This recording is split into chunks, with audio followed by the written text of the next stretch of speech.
Hey, what's up, y'all? I'm back. It's Nadia. Married at First Sight came on last night, y'all, and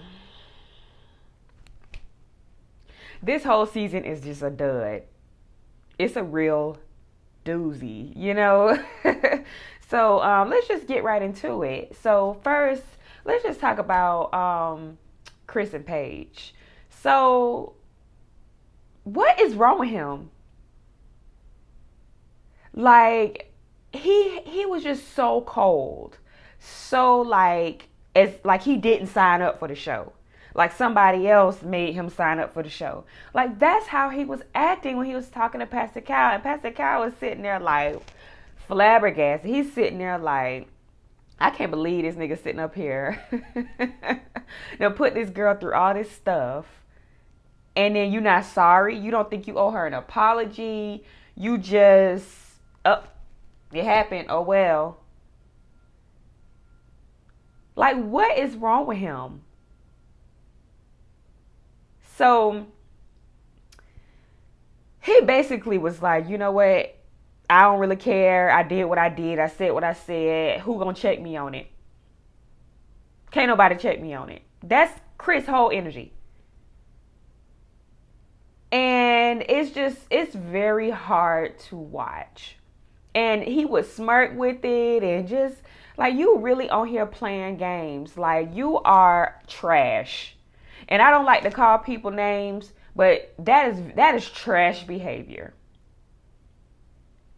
She not missing out on a damn thing. And if she ain't know it then, she damn sure know it now. Like, I couldn't, I'm like, whoa, like, it would be scenes where he actually would apologize to her, like, I'm sorry, you didn't deserve that. But then when it really matters, when you sitting in front of people where it really, really matters, like you need to plead your case, you sitting there like you don't give a damn. Like, so, that was very unfortunate. She was packing up her stuff. Well, she should have been packed her shit up long time ago. Long time ago. He wouldn't even had the chance to even get that far. He shouldn't have had the chance to even get that far at all. But because it's a process and because it's TV, I get it. I get wanting to wait it out and play it by ear and all of that. But in the real life, honey, in real life, I don't know. I don't know if all of this would have flew by. I just don't, y'all. I don't. So she packing up her stuff and getting ready to go. And she talked to one of the experts, the therapist as well. I think she was it Dr. Pepper. She was talking to, and she played out, called it out what it is. He is a narcissist, like, and that word gets thrown around a lot these days. But a lot of y'all dealing with it. A lot of y'all dealing with it, and that's just true. That's just true. And she just called it what it is. And for once, I was glad somebody got on here and called it for what it is. Let's stop tiptoeing and pussy popping around, dibbling in and dabbling around the real issues here. You guys matched her with somebody who was on here to play games. Somebody who was serious. Somebody on here that conned y'all, lied to y'all to get on this damn show. So, Paige, this is a big lesson for her. This is a big lesson for her. Stop being so damn desperate. And I hate to say it that way, but stop being so desperate. Marriage is going to be there. The courthouse going to always be there where you can get married. Always. So, this is a big lesson. Slow your roll. You running nowhere fast. So it seemed like she did. It seemed like she did, y'all. And then what's the other couple? Virginia still want to be single. Who the hell gonna let their spouse? And I've been saying this from for a while. And everybody want to say Eric controlling. And yes, he does have controlling ways. But when you dealing with somebody who act like this, who fly by night, sleeping on friends' couches, you would turn a little controlling too. You would get a little insecure too. She act like she not ready to be married. She's just not. That's another couple not ready. Like, yeah, just not ready. Eric looked like he ready to me. He got his issues. Don't get me wrong. They all got their issues. But that Virginia, she want to get drunk, party, and be a party girl, and sleep on her friends' couches. That's what sis want to do. Period. That's what she want to do. And I don't know, and I don't think she's gonna be able to get the marriage or get what she's looking for out of anybody, wanting to carry on that way. Who's gonna be okay with that? So that's that. That's that. Let's talk about Ryan still purposely holding back, being stubborn. I don't know if it's a control thing. I don't know if it's a religion thing. I don't know if it's just a virgin thing, but it's old. It's old at this point. You shouldn't have to be begging for it from your husband. He chose an unconventional way. He chose a non-traditional way to do things. Don't start pulling in and out when you want to. You are non-traditional here, traditional here, non-traditional here. No, you need to stay consistent all the way through. You skip the dating part. You skip all of that. You skipped all of that. And then now when you get into a whole ass marriage, you want to play these games, withholding things. You're not doing your husbandly duty. Period. And Clara not being upfront about how she really feels. She gave all the girls talking to her that same energy, but she didn't give him that same energy. And I get it. We all do that. We feel like, you can talk to your friends and you can really vent to people who you feel like can relate. So you might let it all out. But, and you do have to, when you have issues and you want to talk to your significant other about it, you can't come at them in that same like rah. You have to speak to them just in a different way, in a different energy. So I get that. But for her to kind of like brush all the way over and not just really say and really put it out there like, look, this is for real. And if you don't give me none of that dick, if you don't give me none of it, if you don't give me any, then I'm leaving. I'm on decision day. Peace out.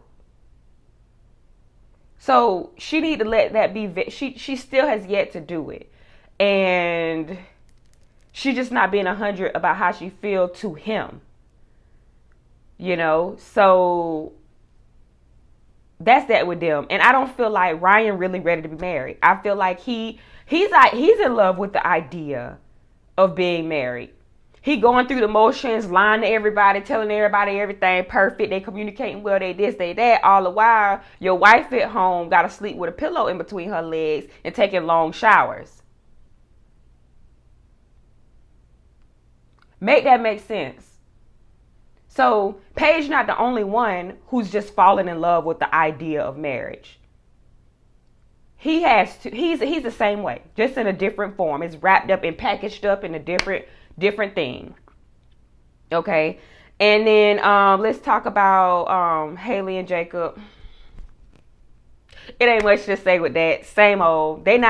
Haley not ready to be married. She just want to blame everything on Jacob. It's your fault why we ain't connecting. It's your fault why this. And it's just like, dude, girl, you don't like him.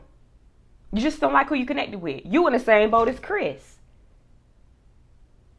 You just tiptoeing around it. You tiptoeing around it, stringing this boy along for the process. I get it. It's TV. We got to have something to watch. They got to have something to film. Bree and Vinny. He adamant about kids, and she's trying to let him know, like, look, I'm very high risk. So that is a fear of mine, which is valid. is very valid. Ain't nobody trying to down no table over no kid. We not trying to do it. We not trying to do it. Not for no. Childbirth is a beautiful thing. It's a rewarding thing. But if somebody had to choose to go, I don't think she would want to choose that way. Clearly, she's afraid. But in the same breath, you knew this, Brianna, going into it, that you possibly would be with a man who would want some kids. So you should have been hitting a therapist up, talking this stuff out, so that you know in your mind mentally by the time you got to your marriage, okay, hey, I know I'm high risk, but I'm willing to take that chance for the man I love. Y'all in love, right? That's your husband, right? Let's do it. And just know that he got your back. He seemed like he's very understanding, and he wouldn't let he looked like he wouldn't let you pick up a darn thing, like wait on you hand and foot during your pregnancy, birth of the baby, all that. He just strikes me as that type of guy because he just values family so much. And then the whole money thing with them, the financial stuff, like.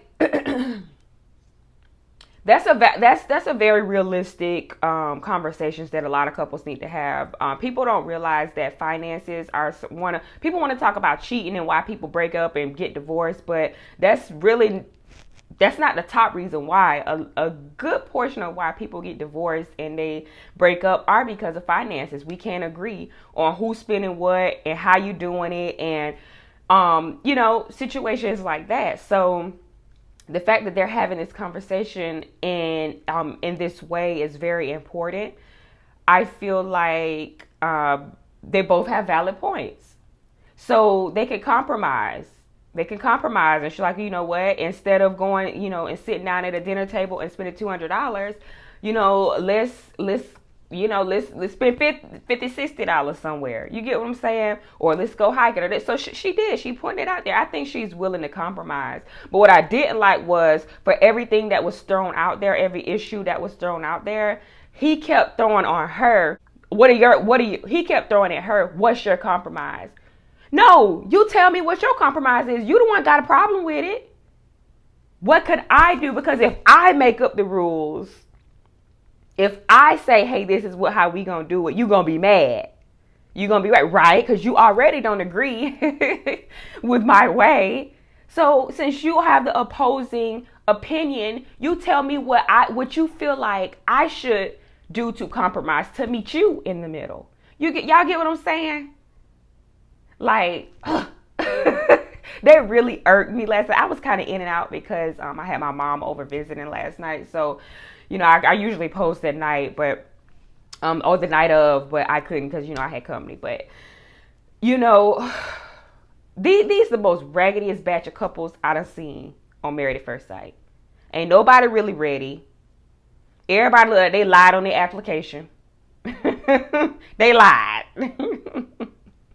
And it's just, at this point, it's hard to review. It's hard to review, y'all. So, because we talking about the same thing. We're talking about the same things here. So, anyway, drop that in the comments. Let me know what y'all thought about this episode. Do y'all feel like, how y'all feel like it's going? Y'all ready for decision day like I'm ready? 19 days, y'all. 19 days. That's what they said we have for decision day. Anyway, drop it in the comments, like, and subscribe, and I'll see y'all next week.